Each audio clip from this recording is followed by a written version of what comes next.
Today, we're going to watch a Taylor Schabusiness sentencing. She was found guilty a couple months ago for the murder of her friend slash lover. We're not really quite sure. She is married, does have a husband. Not really quite sure what her relationship dynamic is like with her husband. Maybe it's like open relationship. Maybe it's poly. Who knows? But we're going to listen to the sentencing today. Now, we do have some testimonies. I believe we're going to hear from her grandmother. We're going to hear from her father again, who did testify at her trial. And then we're going to hear from maybe like she has like a friend or a family member and some experts. So, yeah, I don't know. It's not like a face mask or anything. Maybe she's cold. It doesn't look like a scarf material. And do you know Taylor Denise Schabusiness? Yes. Can you see her in... What's that? I don't know. I'm thinking maybe she just wants to hide her facial reactions from maybe the judge or other people or something. My granddaughter. Okay. I have no idea. Can you see her here in court? Yes, I do. When your granddaughter, Taylor Schabusiness, got a little older, did there come a point in time where she gave birth to a baby? Yes. I do wonder, though, if it was put on abruptly, because if you guys look at her hairs are like everywhere. It looks like someone just like threw it on her, like over her head, because she wasn't able to do it herself because she has like handcuffs on. I'd be so triggered to have like all these hairs like in front of my eyes. I do not know about what happened in Wisconsin. I only know that she wanted to have the baby with in Texas with me because I was the only family close to her. When the baby was born, tell me a little bit about Taylor Schabusiness. Was she interacting with the baby? How did that go? Can you tell me about that? Yes. Well, she was excited when she found out that about the baby. I know that when she came down, she wanted to be close to somebody, a relative, and so when she had the baby, she was very happy and loved that baby. But it didn't last very long because 24 hours later, CPS came and took the baby away. When you say CPS, you mean Child Protective Services? Yes. Okay. Oh my God, I didn't know they took her baby away. I wonder why. Okay, please continue. We're going to say some more. The drug stuff? Yes, I was going to say that after that, well, it was very hard for her. And they had told her that, well, I was there with her when they came and took the baby away, but they said I couldn't bring him home because she was here at home. But she said she would rather go to a shelter so I could bring the baby home. But that didn't happen. She left from the hospital, went to a shelter, but the baby didn't come home to me until a month later. I think they mentioned that she actually stopped doing drugs when she was pregnant, if I remember correctly. Her son is in jail. Now granddaughter's in jail. The baby has no parents right now because Taylor Schabusiness's baby daddy's also in jail, or her husband, I think. Everyone's just in fucking jail. She's got to like carry on the weight of like all these fucking people. When Taylor's mother passed away in 2009, did that have an impact on Taylor? Yes, it did, because she had just lost her mother, and a year later her father remarried, and the person that he married had children of her own. So she was kind of I would say, didn't feel, well, she felt like she lost her mother, and now she was losing her dad because there were other kids involved in there. Because her son, the grandmother, her son, Taylor Schabusiness's dad, was sentenced recently, I think, or he was found guilty recently. I don't know if the sentencing already went through, but I wonder if she also had to also like testify on his behalf as well. Oh my God, poor grandmother. And I think that she has gone through a lot in her short time of being here. She has gone through a lot. There's a lot of things that. When we looked it up, it was like sex crimes with a minor, something like that. I could look it up again, but yeah, something like that. She has to losing her mother, her father remarried, then find herself pregnant, and losing her son, and then losing her brother. So that's a lot for a young person to take in. And ma'am, your granddaughter Taylor Denise Schabusiness, she's 25 years old. Yes. She had a brother, Arturo AJ Coronado, correct? Correct. And is it your understanding that he passed away or he died in a motorcycle accident on or about July 1st of 2022? Correct. Your granddaughter Taylor, is she close with your husband Juan, with Grandpa? Yes, she is. Yeah, I wonder if Shad's I know like Shad has like a sister and a mom. Oh, when are they going to speak out? I feel so bad for the mom. The mom was the one that found her son's head in the bucket. Very close with her grandfather. Now, she's Maybe she got COVID or something. been found guilty by a jury of first-degree intentional homicide, felony, mutilation of a corpse, and third-degree sexual assault. All felony offenses, all as repeaters. For the first-degree intentional homicide conviction, the Wisconsin law is such that the sentence is life imprisonment. And the issue really is whether she should be given the opportunity for extended supervision or possibility of parole. Right. I was saying that it doesn't look like she put it on herself because her hair is like kind of like messed up and she had like hair in her eyes, like all in her face and stuff. Or not. Do you have any thoughts on that? Do you have any input on that issue? I don't know. Well, I do. I believe that she has gone, in her short life, she has gone through a lot. And like I said, first losing her mother at the age of 12. Then a year later, her father remarried. And there she felt misplaced there too. Then she went on her own and was doing well. And then all of a sudden, everything started falling apart for her. I don't know what happened in between because we weren't communicating then.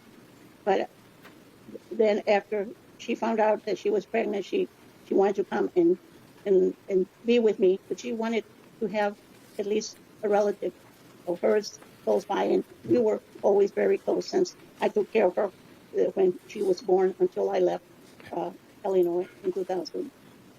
What can I say that she always ended up getting hurt because she trusted people thinking they cared, but she's always have had the problem that wherever she goes. I don't know. What do you guys think about the grandma's statement? Like, yes, like Taylor Schabusiness had like a hard life. Mother passes away when she's 12. Father remarries at the age of like, I think a year afterwards. Like, yeah, that sucks. And like, we go through shit. We go through adversity, but it's like really on like, I don't know, like what you make out of it, right? Like it looks like she had like, it sucks to have your mom die at a pretty young age and then your dad remarries. You feel like you're out of place. And then like fast forward a couple years later, you get pregnant. We don't know why her child was taken away by CPS. I don't think it was mentioned, but I mean, I don't know, to like go so far as like being on like a drug binge and then like decapitating your friend and stuff like that's just too much. Like I don't know if the grandma saying any of this really means much to me. Well, just use her and she thinks they care, but they don't. It's just because of how bad the crime was. They have disappointed her. Do you believe that your granddaughter, Taylor Schabusiness, should be given the chance to possibly be on parole or extended supervision sometime in the future? I do believe. I know that she committed a crime, and I know that they want her to pay for it, but I believe that she should have the opportunity to come back to society one time and be with her son. Yeah, I don't know, just because of how heinous her crimes were. It wasn't like just a woman where, let's say she was having a really rough life and then had a really, really bad day. And then she just like fucking snapped, okay? She fucking snapped on someone and she wasn't thinking. Like, that's a different story. Like, that will be like, okay, well, let's take into consideration of like what she's been through, like her life and stuff like that. But like, I don't know, she was like on drugs and like she decapitated him and like did some other stuff, the body parts. And this was like hours long and she left the head in the bucket. And I don't know, when they arrested her, it looked like she had like no remorse. And I don't know, it's just like too much. I think there is something like mentally up with her, but I don't know if I could just be like, oh, you know what? She's like this because her mom died when she was 12, right? I don't know. It's too much. Are you also here with your mother? Yes, I am. What's her name? Roberta Connor. And does she live in Ohio as well? Yes, she does. You came here together? Yes, we did. And what's the relationship with Roberta and Taylor? Roberta is Taylor's great aunt. She is the older sister of Taylor's grandfather. Did you know about the losses that she suffered in her life? The loss of her mother, Marla, in 2009, and the loss of her brother, AJ, in July of 22? Yes, I did. I grew up with her mother. We were very close as children. Hi, Ray. Would you agree that Taylor always had a supportive family, either in Ohio or Texas or Wisconsin? Absolutely. And from the contacts that you had with her growing up, did she appear to be a happy young lady, happy child? She did at that time. I mean, for the most part, it seems like she had a pretty decent life, She had, food. She had a roof over her head. She at least had, like, two parents for, a good amount of her childhood life. And then afterwards, I think, like, support system from her dad, even though her dad's, like, in jail now. But do you have any comments for the court to consider on that particular issue? I do have some comments about that. Okay, go ahead. So Taylor, she comes from a loving family. I know her to be loving. I know her to have empathy. She's capable of love. I believe she has suffered immense trauma in her young life, first with losing her mother in 2009. Anytime somebody loses their mother at any age, it's a great trauma and a tragedy. So she grew up without her mother, and then from what I've heard, living with her stepmother and her father, I had always heard that they had slept in the basement. So Who slept in the basement? that Taylor and AJ had slept in the basement when her father remarried. We had always heard that in the family. All right, new poll. In 2019, we suffered more losses in the family. Taylor lost her grandmother in May, and then in September of 2019, we lost a cousin who was 27 to a motor vehicle accident. That would have been Taylor's first cousin. At that time, at that funeral, when I spoke with her father and AJ, she was doing well. She was working at the cheese factory. Her father, Art, was very proud of her at that time because she was doing well. And then I found out, had lost touch with her during the pandemic, and found out about what had happened when we found out AJ passed away July 1st, 2022. That's when all this came out. So she lost her brother to a motorcycle accident. So our whole family has experienced a lot of loss, and Taylor has experienced a great amount of loss. I'm a mental health professional. She has a trauma history, and I believe she has mental health issues. Hey, Unicorn. I'm hoping as she goes forward, she can get the help she needs, and with some deep introspection, be able to work on her issues. That's also in prison. Your daughter is Taylor Denise Schabusiness, correct? Yeah, she also had those weird Google searches with like Jeffrey Dahmer, like walking sexy in court or something. Jeffrey Dahmer's butt, like.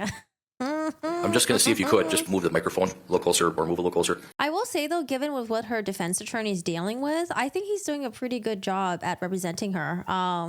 Yeah, I don't know. When I was watching the trial, I thought he did a pretty good job as well. Given all the information that's against him and all the stuff going on with her and stuff like that, her background and stuff. But yeah, I don't know. I like him. Who, the father playing Jane? No, I don't think so. I don't think we heard anything about the father abusing the daughter. I remember the father making accusations about like her daughter's husband, like saying that he was like a loser and he was the one that like dragged her down this life of like drugs and stuff like that. That's what I remember. And so does Taylor have a strong family support network in the state of Texas and or Ohio? Sure, everybody loves Taylor. Think she's a monster? No, You understand what she was found guilty of by the jury, correct? I do. First degree, intentional homicide, mutilation of a corpse, third degree, sexual assault, all felonies, all repeaters. You understand that, correct? I do. You understand the penalties, correct? Yeah. And for the homicide conviction, it's life imprisonment. But the issue is whether she gets the possibility of extended supervision or not, possibility of parole or not. Do you have any thoughts on that? Do you have any comments for the court on behalf of your daughter?